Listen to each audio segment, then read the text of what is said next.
Life at sea can be rewarding, but the pressures can be challenging too. Seize the Mind trains seafarers to become mental health first aiders, vital for both well-being and safety on board.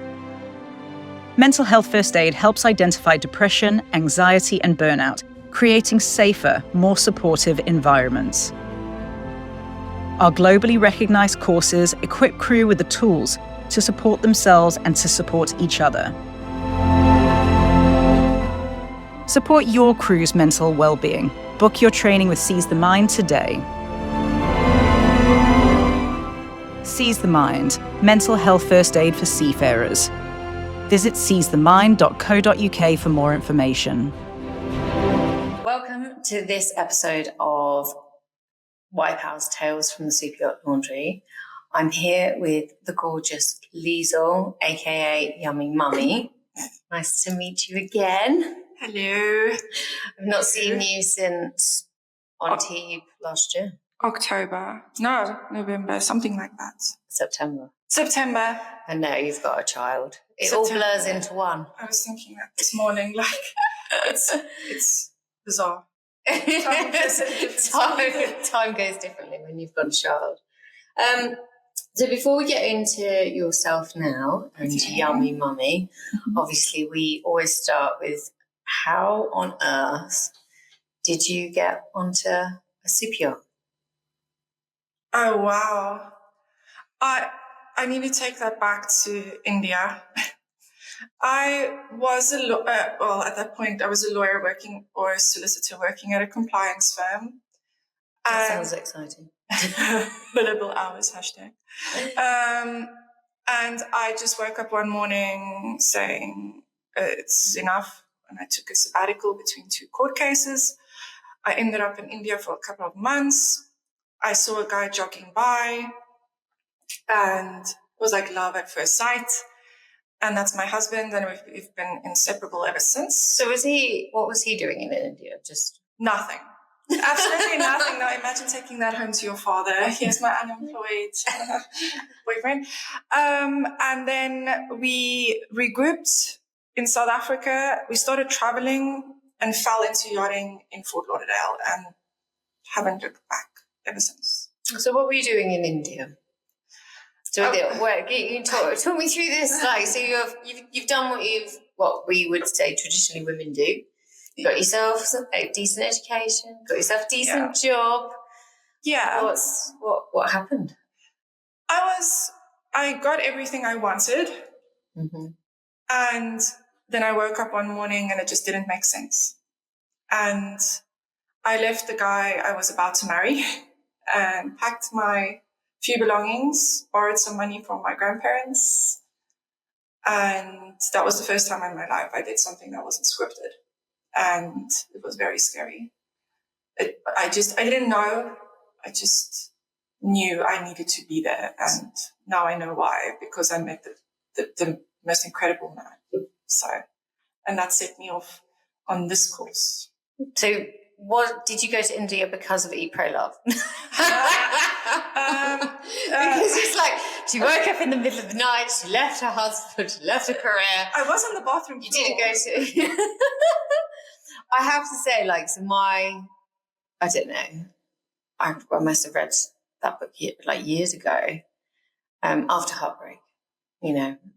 For me, it was heartbreak, but it was, obviously not to bang on about the book, but she does reflect on that. You should be happy. You've got everything that you're supposed to have, but not. Yes. I had this picture since I can remember of what I was supposed to be, and I was gunning for it. And then what I was supposed to be, and it just seemed a little bit empty. But I still love the law. I love South Africa. I loved my very boring, privileged life.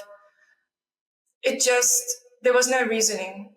It just was. I didn't go to India because of Eat, Pray, Love. I just went to India because something told me that I needed to be there. And I was never supposed to be on the beach that I met my husband at. It was literally, I was standing at the airport and I said, the next name that pops up, I'm flying there. Wow. And that's what I did. And then I saw this guy who didn't look like a guy I would associate with at the time. But what an incredible human being who's, without him, I would not be where I am today. So how did you end up in Fort Lauderdale? Like, what's like the yacht thing? We were in Vietnam doing the motorcycle thing. And then my friend was in yachting, but at that point it just didn't seem like something I would do. And there was just a flight available to Miami. And then I was there. And then my friend asked me to help at a party. And then I got a taste of this yachting thing. And my life took a really bizarre turn because it didn't follow the normal yachting norm or the milk run. I really was privileged to see very, very weird places and very incredible places. So you were in Fort Lauderdale. Yeah. What were your first impressions of like the yachty world like? It bothered me a lot.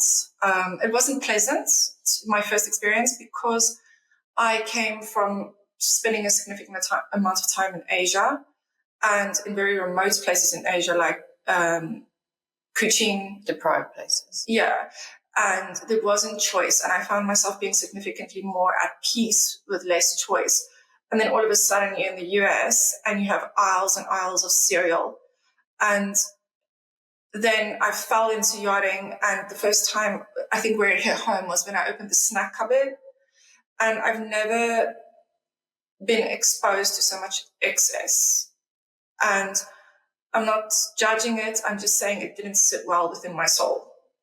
And that was my first experience. But then you sort of get addicted to yachting and the lifestyle and the go, go, go. And then now I'm here, now I'm not. And the disposable income. Oh, the disposable income. Yeah. Where did you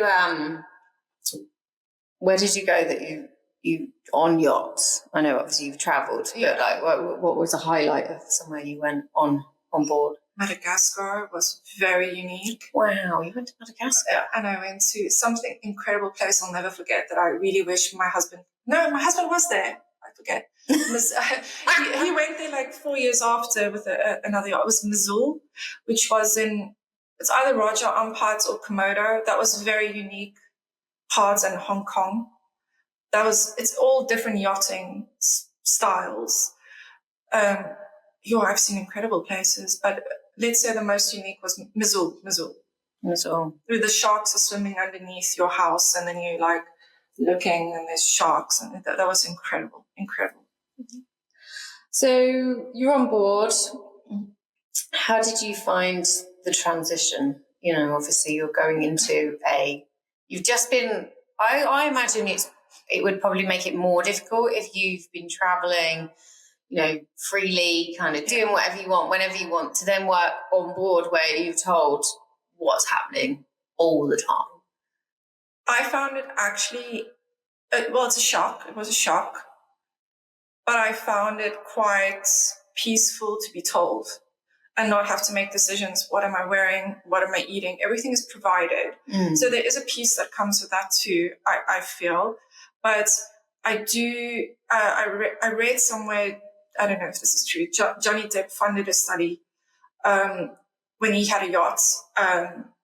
What is the psychology behind the crew? And they said it was most similar, after the study, it was concluded most similar to being a prisoner.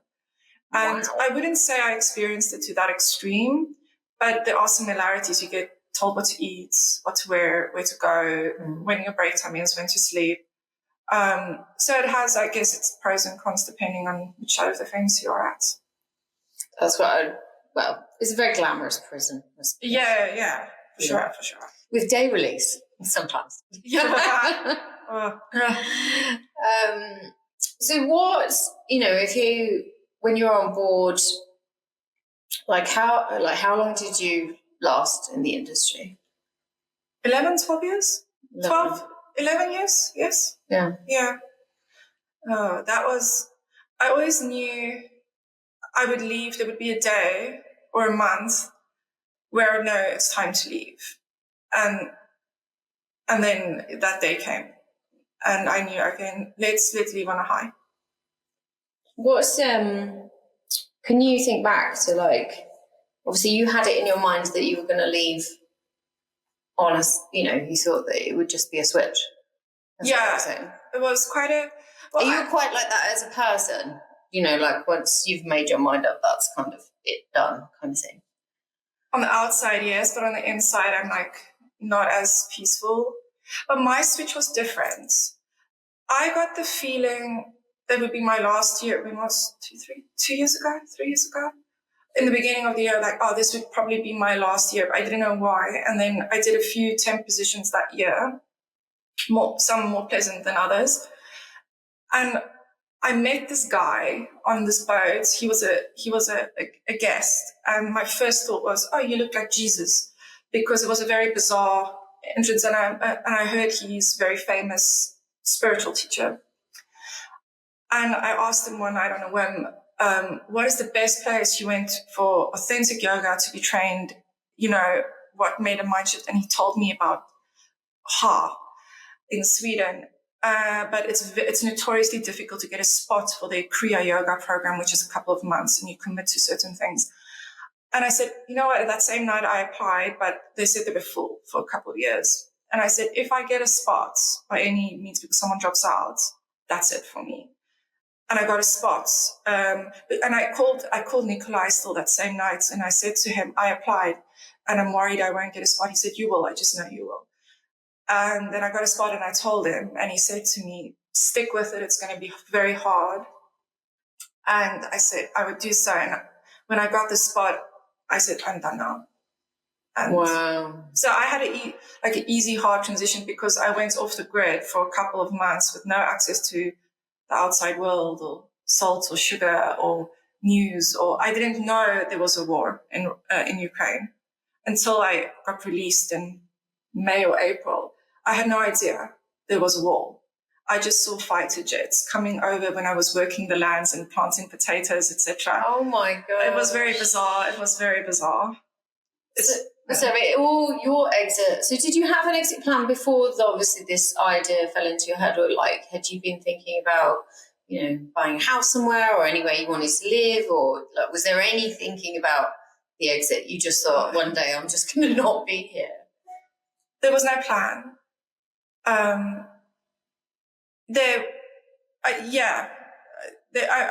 We had properties before then. I didn't know where we would stay. I knew it wouldn't be South Africa due to the current political climate. No, there was no plan because I for sure didn't save enough money. Not because I was frivolous or something. I guess enough is never enough as soon as you've tasted it, and we invested as best we could. We invested poorly. I think I made all the normal mistakes yachties make.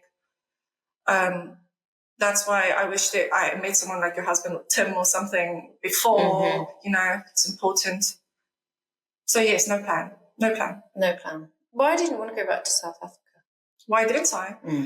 Because I don't feel safe. And I don't like that feeling. The last time I was in South Africa was the last year I was in yachting.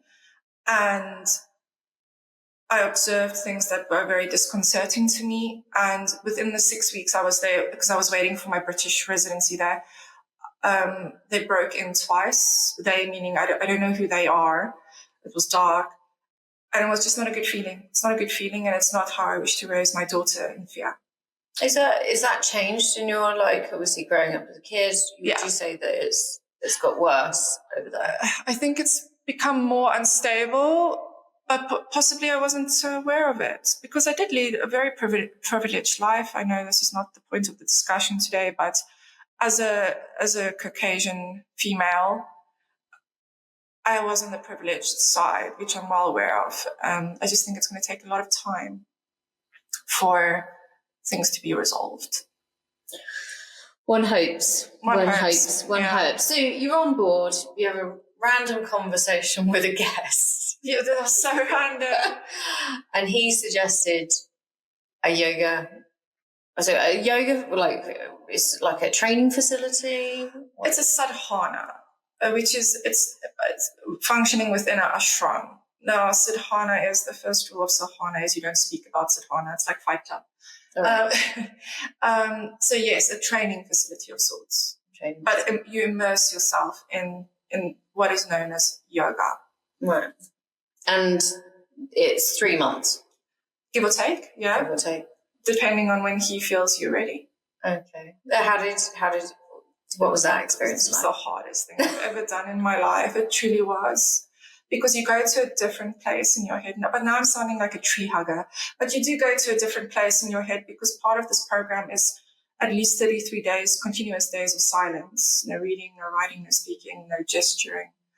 And Wow. but I really enjoyed that in the end, because if no one talks to you, you don't need to talk back. So that's like really stripping back stimulation. You're not allowed soap, that smell. I got into trouble a few times because of that, because I really liked the Body Shop and Rituals, and they took away my soap. It was really it was very traumatic. After being on board, I think it would be more devastating. If my yachty, before yachty self, if you took soap away, I'd be gutted. But when you come from an extremely clean environment, and you get obsessive about cleaning stuff as well as yourself, to not have soap would be pretty. But it was, they did have a valid point. Your senses become very, very sensitive. Mm-hmm. So because you practicing Kriya, which is something you get initiated in. So I can see the smells would bother you, but at the time I was very rebellious. Well, it sounds fascinating, like stripping back the senses and the stimulation to obviously get you to really tune into yourself. I suppose that's probably where it is. And your environment, be more in tune. You're more grounded for sure. On yachts, you're not grounded. No. Well, physically as well, you're not grounded. So that was quite intriguing. So you've done your training. Yes. Then what? Well, it needs to be a week before I went into the ashram, right? For my birthday, my husband gifted me, those astrological sign reading people. Oh, cool. Anyway, first time I did it, but the lady kept telling me, like, this is your year where you go into your purpose and you're going to be aligned with it. And one of it is you're a connector. And I didn't know what it meant at the time. Anyway, going to the ashram, and I was meditating one morning, and I was very anti having children for various philosophical reasons. But I just knew at that moment I will become a mother within the next year. Like, I just know it. I'm at peace with it. I had my daughter's name, and I had the vision of how she looks, which is how she looks. Wow. And I came out not knowing where my husband was, because he was in a world traveler. So I put on my phone, and he said, guess what? You're flying to Panama. You're meeting us there because his yacht was because of the war situation. So I needed to meet him in a neutral zone, which was Panama. And I discussed it with him. We were in Panama, and I said, I think we should reconsider children. And then within 10 days, I was pregnant. Wow. So you're like, I think we should reconsider, and we're done. That was incredible. That was incredible, because I was told after a sadhana program, you're infertile for quite some time due to the shock to your system. So I don't. Yeah. She's meant to be. Yeah, it was very strange. And then we were moving to the UK at that point, because I had the British residency, but my husband did not feel well in himself to me be in the UK, and whereas he comes and goes into France. Yeah. And then that's when we made our way to France. So to go a bit deeper, why did you think you would never have children? Not to walk on anyone's opinions, but I do think we're pretty crowded on Earth as is. I had a very hot-cold relationship with my own mother, and I had some things I was dealing with that. And I didn't trust myself to be able... I don't want to mess it up. Yeah. No, I completely... You're a mother, 100%, myself personally... I can never remember not wanting kids, but I remember not wanting children until I felt like I could do it, if you know what I mean. So my childhood was pretty rough, and I knew quite consciously that I had a lot to work through. And it is the same thing. You know, I could not bear to damage a child. Do you know what I mean? I could not bear it. I could not bear for them to ever experience, not that they would ever experience what I experienced, but that's always, you know, in my mind. And I knew that I needed to definitely sort out some things with myself. Like, I was very aware of that.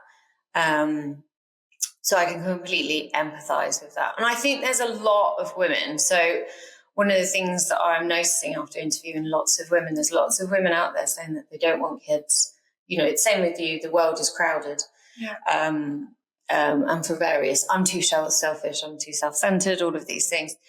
I'm going to put my opinion out there. I'm absolutely gutted, because the women that are actually thinking that far into what it is and the responsibility of having a child should be having children. No, I agree. 100%. Like, they really should be having children, because they are the right type of person to have a child and take on that responsibility, even if they are telling themselves that they're not, because they've even thought about it in the first place. You know, the world is going to miss out on some incredible parents, male and female, because they're just, you know, but I also think there's lots of variance at the moment. So, you know, telling women they can have it all. You know, you can have a career, you can travel the world, and you can have kids, and that's not necessarily how it plays out. I mean, from my own personal experience, you know, I might not be able to have extra children. I've got one daughter now because I left it so late. So it's an interesting time that we're living in. But my firm opinion is that the women that are reasoning with themselves why they shouldn't are the ones that probably should, because they've thought about it. You know, someone else told me that 3 years before I consider having children. But I do think it's fundamentally a illogical thing to do. So I knew it would be a feeling within me, because you can go over in your mind, over again. And as you say, then it would be nice if those women that are conscious and are trying to be mindful bring that into parenting. I think that's 12 steps ahead of where we were. Yeah. To your thing about women can have it all, I do have a different, maybe slightly different opinion. I think women can have it all, like any person. You can have it all, but why would you want to? Or for me, I have a thing with, I was brought up in a way that as the woman, I have to subscribe to this, what do you call it, talent show, award show, that someone's going to give me a prize. If I am a full-time mom, I clean. Well, everyone's a full-time mom, but you know what I mean. I work, you do the laundry, you do the finances, you do this. And if you achieve all those things, then I get this badge, I'm a wonderful woman or a wonderful mom. But there ain't no prize giving. And to me, I was telling this to one of my friends when we were on this breastfeeding journey. I think the biggest gift you can give your child is your presence. Yep. And to be there. And if you're trying to do it all, you might want it all, you're going to let a ball slip. And for me, the thing is, where it really hit home is when Leela started going for my phone. Why is she doing that? She's mimicking me. Yeah. And that's not the parent I wish to be. So that's where I actively decided I wanted it all. That I'm taking a step back, and to simply take my daughter on a walk and be there with her without a phone is enough. Yeah. Oh, yeah, I've had moments like that. So like with the Pearls journey, obviously it's been quite hard. And when we do the events, it's all consuming. Yeah. And the last event, I literally, it was the worst. It was a very complicated event. Like, we did it on team and it went fabulously, but technically it was very difficult for a number of reasons. Yeah. And very time consuming. And I remember in the kitchen one time, and I was telling Esme to just be quiet one more time because I needed a phone call. And then halfway through the phone call, I'm just looking at her and going, what am I doing? Yeah. What am I doing? Because literally I'm trying, I put her in nursery an extra few days. I'm like, she's not going to be this dinky for very long, and I will have loads of time to work on Pearls, when she goes to school, and then when I'll have loads of time for me to focus on those things. I really need to just be there for her, because do you know what I mean? Like, it really hit me like a ton of bricks, and that's, it's not good. Yeah, it's just like having a mother is just it's changed everything in my life. Yeah, I get everything. That. It doesn't. In the beginning, the battle was to try and find my authentic self as a mother. You can't. I think my experience becoming a mum. I had to kind of settle into this new. I'm never going to be the person I was.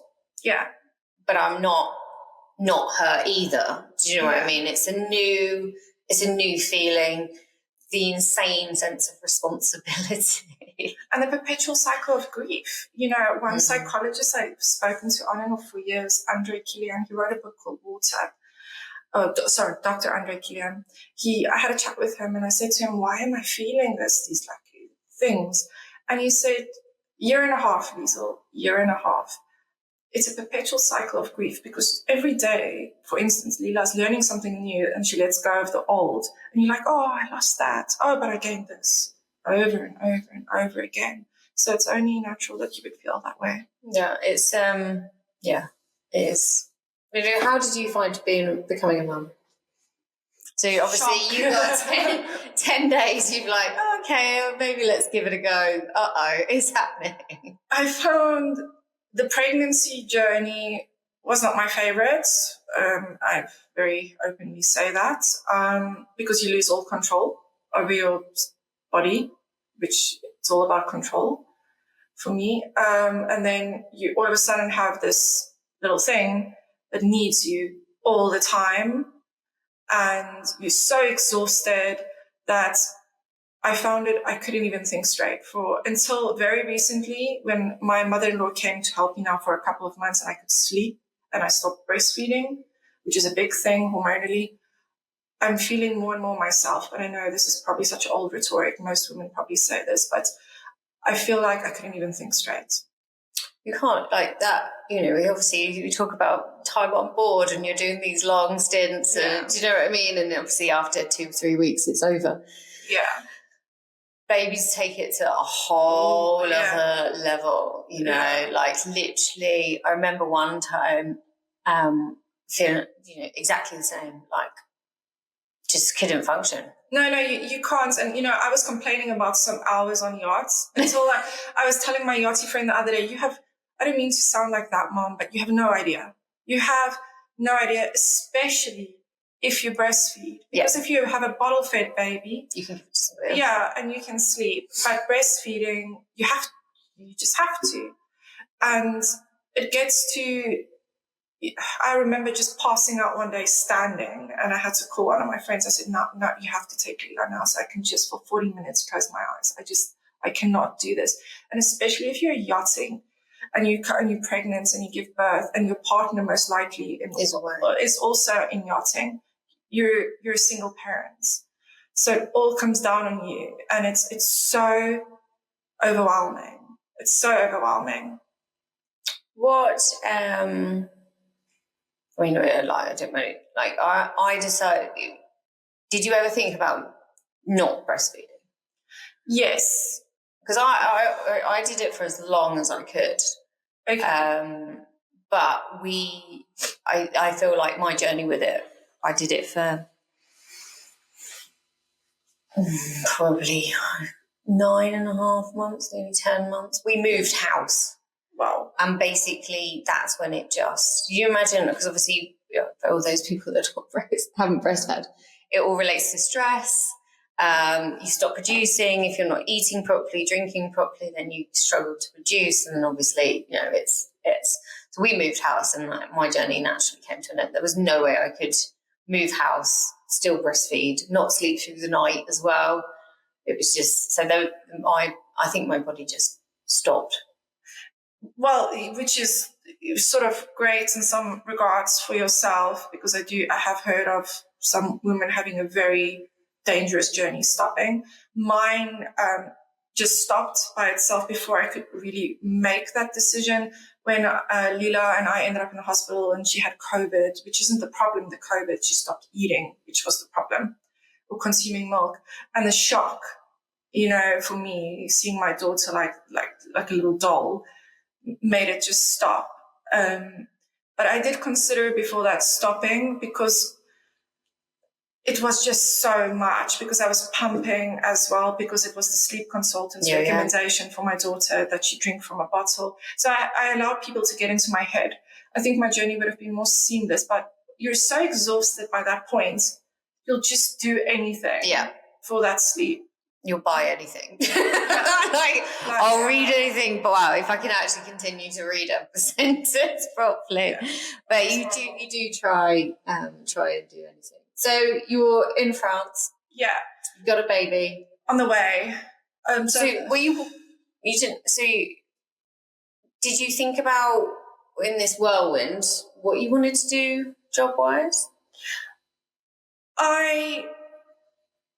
No.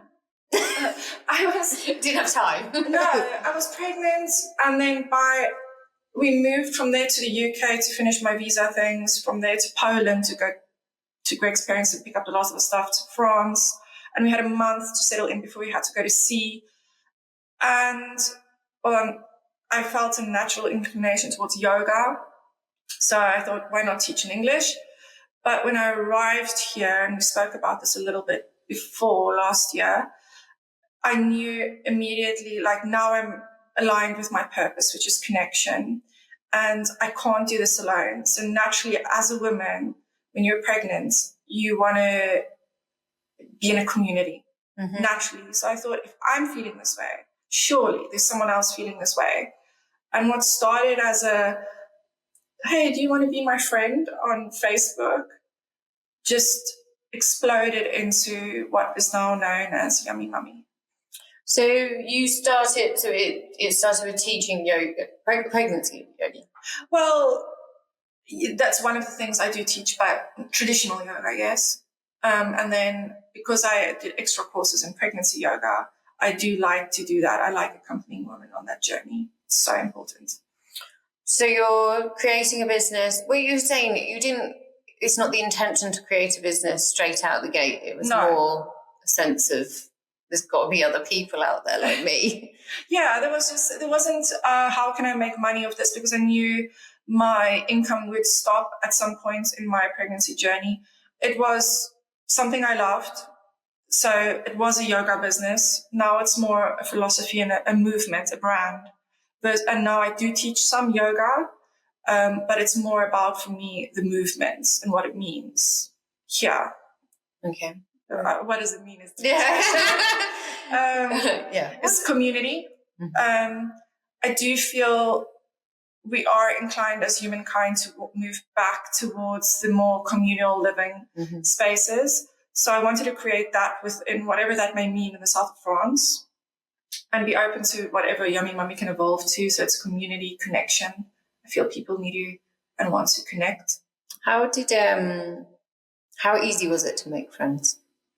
For me, it's always been easy to make connections, to make friends. So that's, for me, I'm more guarded because of yachting. But connection's easy. Just everyone has a story, and I really like to hear people's stories. How long do you think it took you to kind of settle here? Oh, shit, we're still at it. It's a difficult fit, because the French way of life is so contrary to how I grew up. So it's still a difficult fit. What do you mean by that?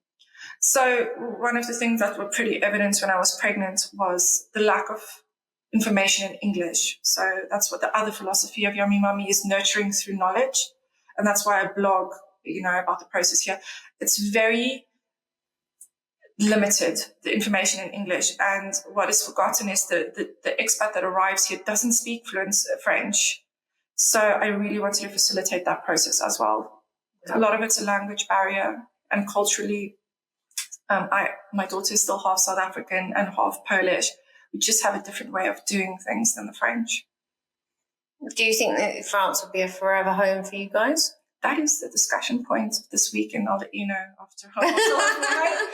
It's a lovely way. Well, the weather generally not good today, but it's a lovely way of life. I just don't know if it's aligned with my purpose. And I think I've achieved what I want to achieve here. I've connected and met incredible women that are doing incredible things. I'm so proud to be a woman here between the expats. I've learned so much, and people have been so, so kind. And that's why I really, really believe my last philosophy of the Yummy Mummy is kindness. Just kindness, because it spreads. Mm. It's also finding each other. There are, obviously like your network, and there are a number of others.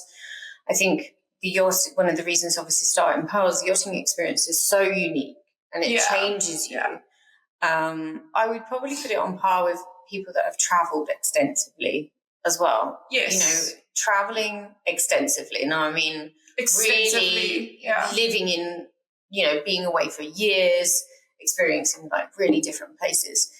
I can't describe how much it changes you and how you interact with people, and changes your conversation.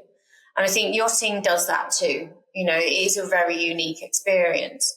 And to have that as common ground to connect, like you're saying with the expat community, finding that common ground to create another community within an outer community is quite unique. I think we're in a different time now as well, that you can really, the power of the internet can help you find your tribe. Yes. Group, and that's what your initiative does. So therefore, you could take it anywhere. Yes, let's see where it goes. I mean, it's ever evolving. Ever evolving. So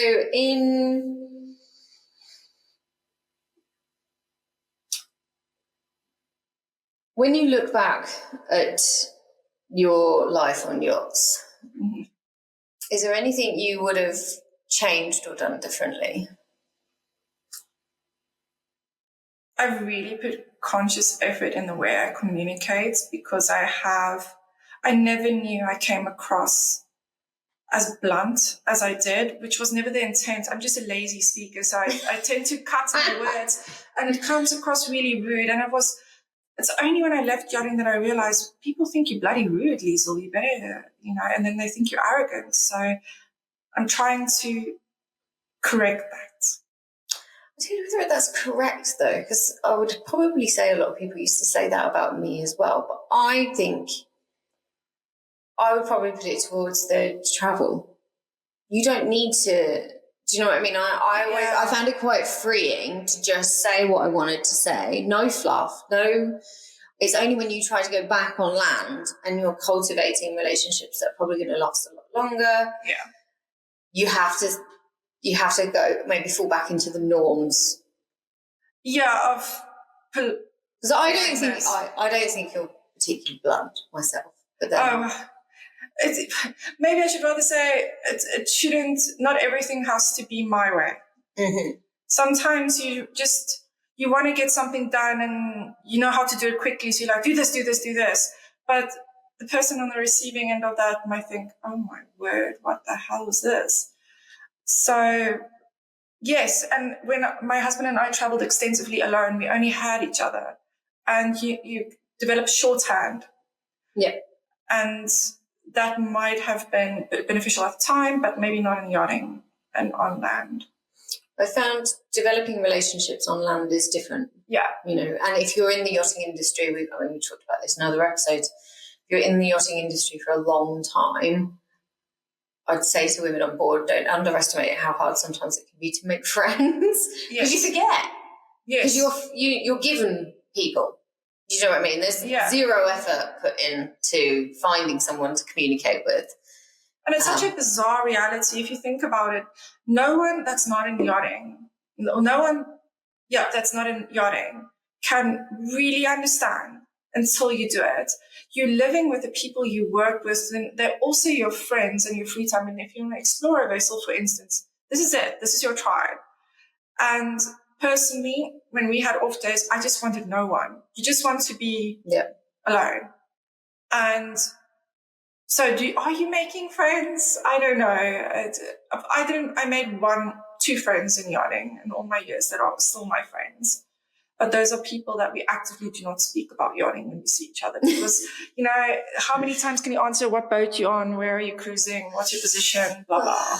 Where did you go? What boat were you on? Those exciting chats. When you, the greening, yes. And then it's sort of, my husband's rule is he doesn't speak about yachting over weekends if he's not on a boat. So we stick to that rule. So looking back at your time on boats, and obviously you're still in the south of France, so you're still connected to the industry, your husband's still on board. Have you seen any positive changes from when you were on to where we are now? I love that we've come so far with the protection, specifically of women, because that's my focus, against sexual harassment, etc., because it's something I experienced on board as well. But it's just remarkable how quickly you grow used to certain behaviors. And as I told my grandmother when she was still alive, then what you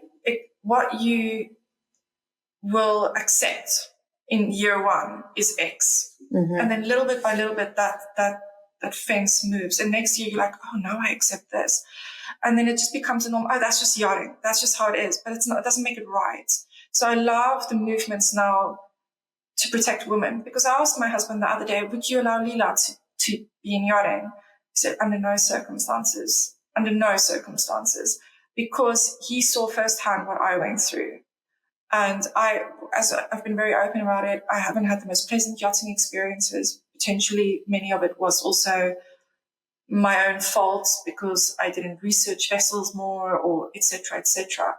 But I didn't have pleasant experiences, and I never want someone to experience that. So I'm super grateful for movements like yourself and all the others I've observed in the last year. There does seem to be, I don't know, maybe COVID supercharged it a little bit, where people have looked at, there's a lot of very proactive women trying to get, change in the industry, which is what my education in the industry now is how slow everything goes. Very. And there's quite a lot of ladies at the moment, which we know it's an issue. Even some of the issues we've got answers, but it's still taking a long time for the industry to catch up. So then this is why movements within the industry, and why I'm so passionate about pearls, in the meantime, while we wait for them to catch up and make, legislation or, rules and stuff for people to follow, unfortunately for women, we're just going to have to get on with it and do the best that we can and educate as many of us as we possibly can to ensure that we keep as many safe as possible, but also help reinforce that change needs to happen. There's a lot. The industry's so slow. A prime example are the salaries, that the junior salary is still the same as when I started, which is mind-boggling to me. I think my days when I started was 2,500, and it's still 2,500. So change is slow, but at least the wheels are turning to some extent, a little bit. It's a bit, Knowledge, like you say, you're educating women, you can go here, whereas that wasn't around in my time. No. Which is a shame. There is a lot more to empower women. I mean, the Yacht Crew Helpline is a game changer as far as I'm concerned. Yes. Just because it creates an opportunity to create accountability. If the Yacht Crew Helpline, you're being harassed, attacked, they might not necessarily be able to get you off, but you can start the recording, you can start the accountability. It's recorded. That captain will have to answer. These are game-changing things that never existed. And also, I think there's a lot of stress these days on the importance of a purser in the chief stew role. For instance, I don't think that respect level was there in my time when I started. But now I've heard the same rhetoric over and over from captains, like the chief sea position is such an important one for me. They were referring to themselves. And I really like that because it is such an important role. It's not just about the captain or the bridge or the engineering department. So it's that perception has changed, which is so important that you're equal to. So even though the roles differ, but you are equal to in worth. But they don't nickname you like boat mum for it, obviously, because I was mature, like you become boat mum. So you're looking after the mental health. I remember on one particular boat, I was kind of the go-between between the captain and this deckhand, and it was like a father-son, like the captain was raging, and then we were talking about navigating it. I'm like, it's like I'm married. I think, like you said, for years it's been us underestimated the importance and the responsibility that nobody's talking about that chief stewards have on their shoulders. And if they're not talking about the responsibility that they have, they're definitely not providing support to help them shoulder that responsibility. I think that's changing now. And I think also there's a lot of, especially training providers that are really pushing to help support an individual in that. Because also with the age, you take on a lot of responsibility. You could be managing 4 girls beneath you. You could be 26 years, 27 years old. That's a lot. It's a lot. Let alone the actual job itself, but managing on land is very, in whatever industry, a 27-year-old managing a group of 4 women, varying ages. Do you know what I mean? That's quite a jump. And I think people forget, because I forgot it. You are managing, let's say, your average 50 million euro yacht. Mm-hmm. You are managing a 50 million euro project at the age, most likely under 30. And the captain is probably the oldest person on the boat with the chief engineer. So you, like mum, to a 50 million euro project and humans. And that's just 2 of the tasks. It's incredible what women do. I think, but it's an incredible amount of pressure. But what I'm now seeing after interviewing ladies like yourself, this forge of pressure, responsibility, really does create the perfect environment to create an insanely powerful woman on the other side. And I think that's one of the things that I hope, initiatives like yourself and what I'm doing, that women actually see after this experience, that is your opportunity to become even better. Yes. It really shouldn't be that. It will be scary, and it is a massive life change that you're going to go through, but it can be the doorway into, yourself, to living your purpose. Yes, you become so versatile and so resilient. Yachting really gives you a couple of punches, but also a few lifts. So you become the best version of yourself, I think. So in the next 5 years, where do you see yourself? And what success would you like? I suppose what does success mean to you in some respects? But in 5 years' time, where will we be? Okay, well, this is a twofold answer. Fold one is I really want to continue expanding to other countries, as I've just expanded to Poland, the Yummy Mummy movement. And I hope that works. And I really want to personally stay in this phase of wonder where it's just gratitude right now for me, just experiencing everything through my daughter's eyes. It's just, I'm so grateful because everything is new for her. Like when she eats a piece of cheese, best cheese ever. I want to be like that. Best cheese ever. Best cheese ever. You do live in France, so there's tons of the best cheese is here. I had some last night, actually. It's a meal. It's a thing. Yeah. It's a good thing. Cheese is life. Cheese is life. It's cheese and wine. So you're just continuing on your journey. Yeah, I feel I'm aligned with my purpose, and It's just continuous to me to delete the fluff and just stay true to my vision. And that's what I pray for every day, just staying true to my vision.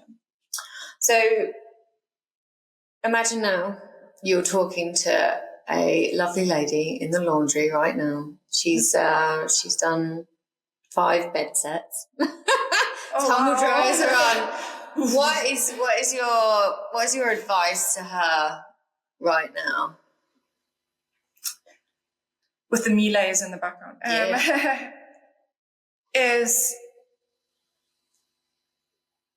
It's very easy to use the word self-care, self-care, self-care. What does it mean? For me, it's mindful moment.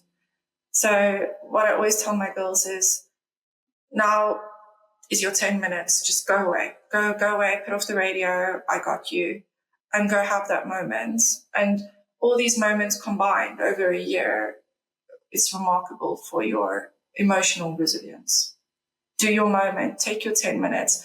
And even if it means standing in the bridge and seeing the beautiful view, be here now for that 10 minutes, and it will make the world of difference. Be here now. It's quite difficult to do. And learn to just say, fuck you. I've always said, we're probably not allowed to swear on the podcast. It's mine. I can do whatever. I've swelled, so it's not. Okay, I'll just talk to the lady like I spoke to my younger sister that time. Put yourself in a position to make yachting your bitch. And that when you put in a position that you're financially in the position to say, fuck you, and go away. So always make yachting your bitch. And that's such a horrible way to say something, but at the time I didn't have the appropriate words. What I mean is protect yourself. Yeah. Protect yourself. Have your little cash cushion. Have your place to go. Have your emergency number so that you're always in the position to say, deuces, I'm out. Yeah. I couldn't agree more to that. Just so you have a nicer way of saying it. Yeah, no, but it's actually probably more appropriate. There is the opportunity now for a woman to do that. Yes. You can have, you join Nautilus, so you've got an employment lawyer in your back pocket all the time. Yes. You have the Yacht Crew helpline. Yes. That on your phone all the time, because the reason why I say about Nautilus is you are at work. Every issue that you come across on board is an employment issue. It will always be an employment issue. Apart from sleeping with a deckie occasionally. Yeah. Not really. Well, could still turn into an employment issue. Not advisable, but yeah. But, you're backing yourself. So you've got Nautilus in your back pocket if the job turns a bit sour. You've got the Yacht Crew helpline if things, you're struggling, or whether worse, more horrible situations are occurring. It creates accountability. You've also got the opportunity now to have your own income protection. Now, exactly. I know this is a bit complicated for ladies, but this is a massive game changer. So it's called income protection, but basically what it is having your own insurance. So if you fall down the stairs into the crew mast and hurt yourself, the boat will cover you for the first 3 months.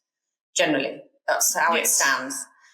You can have, for the price of a bottle of rosé a month, cover yourself for the rest of your life. Now, I know for girls that haven't got on-land commitments, it probably would be more, make more logical sense for women that have property. You start thinking about, right, okay, if I didn't have a job, what the hell am I going to do? Through accident, injury, and also through mental health, which is a brand new thing. So if you're struggling with your mental health, you developed an eating disorder, you've got this insurance that you can get off, sort yourself out, and go back to work. You don't need to tell your captain. You don't need to rely on, the boat's insurance for anything. You can literally bitch the industry and protect yourself. Exactly. How confident would you feel if you walked onto a boat and everybody's like, oh, they might pay for this, they might pay for that. And you know what? If they don't, I've got my own sort of matter. Do you know what I mean? If the captain doesn't want to pay because he doesn't think that going off and getting my smear done is essential, but I think it is. Do you know what I mean? I 100% bitch the industry. It's so important. And prime example is one of my best friends. His finger got ripped off a year ago. and she was the chief stew. And, well, you need your fingers doing the job, obviously. And the situation was handled so poorly. The accident happens within a second. You need to protect yourself at all times. And now you have all these options. You even have Yacht Poles app, which I never had, which is just, it's a fountain of valuable stuff. Well, it's connection to the right people to help you with all of the issues. You know, how I've created Pals is that if my daughter got on board tomorrow, she's 18, she wants to go for it, what can I arm her with if she doesn't want to tell me there's a problem? Do you know, what can I put at her fingertips? So it's like what your husband was saying, definitely not for her to go on board. It's not the same anymore. You could arm her with a number of things now. So she'll still get to have that amazing experience, but she'll be a lot safer. I mean, that's the only thing you can hope for as a parent. Change is coming, just very slowly, but it's coming. It's coming. So before we finish, can you tell me a crazy story from your time at sea? Oh, it's the one that came that I was fasting. No, you've got to go. What first got into your head? Oh, no. Do it. But does land experience count as well if it's merged from a yacht? No, whatever. Crazy story from yachting. I was stationed in Saudi, and we all know it's quite a strict environment. Yep. And bags get scanned, obviously, by the authorities. And I was called at one point, and I was the security guard, because I was managing a big team of girls, and he kept yelling to my male counterpart, "Dicks, dicks, dicks. I found so many dicks." And I'm like, this is a language thing. I don't understand what's going on. So I just became smaller and smaller in my abaya. And it turns out it was in fact dicks, but the electronic kind were in bags which were not allowed. And how to explain that situation, I never want to repeat. I would like, so you can't take? No. Oh, no, wow, I no. didn't even know that. FYI, no. Don't take any kind of vibrator into Saudi Arabia. It was so embarrassing, but I guess you need to really specify to staff that... I've just got this security guard saying dicks. He was hysterical because obviously that type of thing wasn't, maybe now it's available, but it was just such a bizarre yelling, dicks. And I was like, wow, who's dick? I don't understand what's going on. Oh my God. Wait, my dad's going to listen to this. I didn't know that. You've taught me something brand new. If I ever go to Saudi, just, keep the toys... Books, toys, just each on the side of caution. I never actually thought of that. That's quite funny. I've just got, we went to Egypt, so I've got a clear vision of a security guard shouting dicks in my head, and it's just, I'd probably cry with laughter. Or scared about being put in prison. So many things cross your mind, because I wasn't sure whose dick he was referring to. I wasn't sure, does he think I have one? What? Yeah, I was so confused. And you have no alcohol at that stage to numb that experience. Not that I'm preaching. That was brilliant. Absolutely brilliant. Ladies, what have we learned there? Yes. Please call me before going to Saudi. Oh dear, I ended up in Dubai, but I can't. No, I think they're more lenient there. I don't know, but Saudi definitely not. Not the country you want to push change at this moment in time. No, well, not push change in the country where they can probably put you in prison. They put people in prison for less. I know, that was what's going through my mind. It's not even my thing. Honestly, I've just got a clear vision of this. Did I paint that picture? You have painted that picture. It makes me smile. But everyone was very gentlemanly, had very pleasant experiences in Saudi. They were just shocked the amount. At the audacity of doing this in this country. And the jokes after that were not something for a That's brilliant. Thank you so much for sharing that story. I've learned something new today. Well, I've learned lots of things, but like that's definitely definitely a new one for me. Thank you so much for coming on the podcast. Thank you for having me. Pleasure. Always a pleasure with you. Always. Yeah, we always do have quite nice chats, but is it lunchtime yet? Is it rosé time? I don't know. From France. Thank you so much for coming on. All of the details of Liezl's project, the Yummy Mummy, will all be in the links. She's on Insta. You'll be able to find all of her details. Thank you very much for tuning into this episode of Why Pals Tales from the Superyacht Laundry and joining us. If you want to carry the conversation on, we do a Thursday night live where we talk about this episode, or you can join us in the app and discuss all of the other issues that we've covered. All of the information will be in there. So yeah, please come and join us, and see you next time. Bye.